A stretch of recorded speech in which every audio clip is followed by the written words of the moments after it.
panahon ng mabilis na pagbabago sa teknolohiya, maging ang mga memorial park ay nakikisabay na rin sa digital age. Isa na rito ang Forest Lake Memorial Parks. Si Jim Tejano sa balita.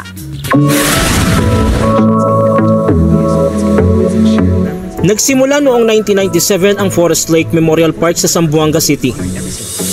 Mula sa isang park, lumawak na ito sa halos 40 branches sa buong bansa.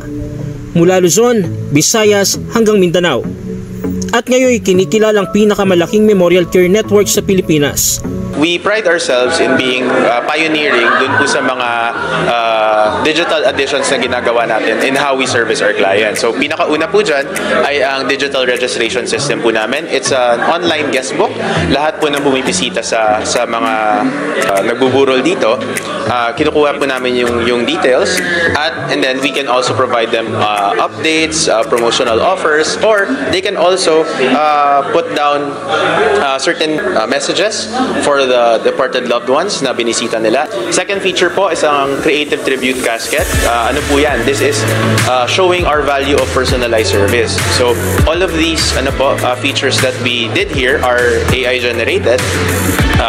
This wrap, yung pinangbalot po natin ng casket to make it a tribute for one of my personal heroes, Kobe Bryant, is AI generated. Pangalawa, yung tribute photo po, also AI generated. So it's using the technology to personalize the service na binibigay natin sa mga kliyente natin.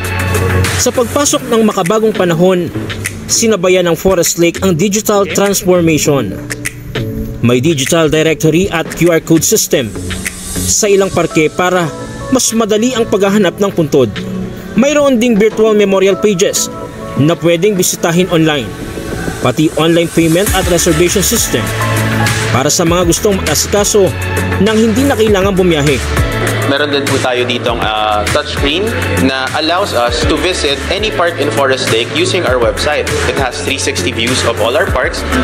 It can also allow you to choose a specific lot doon po sa ano na yon, sa park na yon, at pwede po natin i-add to cart tapos pwede na rin pong bayaran online.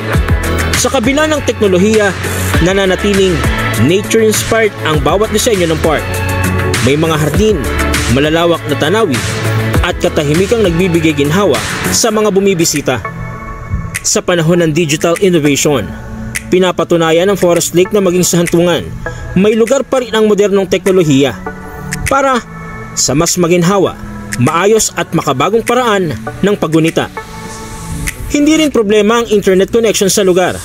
Isa rin nila ito sa pinaghandaan ng kumpanya para mas madali ang akses sa loob at labas ng Memorial Park. Jim Tejano para sa mata ng Agila. Matatag, matapang, matapat.